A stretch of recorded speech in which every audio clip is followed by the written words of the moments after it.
Meski sudah berkendara aman, pemotor harus tetap waspada dengan pengendara lain. Bisa saja pengendara lain yang kurang hati-hati membuat celaka pemotor, seperti halnya pada video kecelakaan satu ini. Sebuah video diunggah oleh akun Instagram Endorobey. Video itu diunggah pada 15 Februari 2021.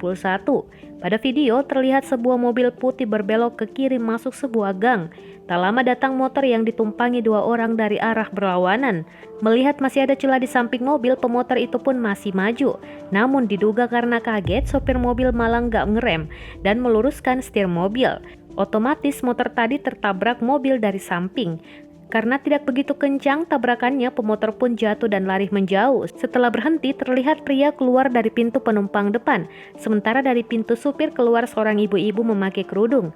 Ibu-ibu itu langsung datang menghampiri dua pemotor yang merupakan seorang pria dan anak-anak. Dikutip dari keterangan, kejadian itu terjadi di daerah Bendilwungu, Sumbergam Pol Tulungagung, Jawa Timur pada Minggu 14 Februari 2021 kemarin. Diduga ibu-ibu itu lagi belajar menyetir mobil. Namun kalau mau belajar menyetir mobil, sebaiknya dilakukan di jalan kosong atau lapangan. Netizen pun ramai berkicau di kolom komentar.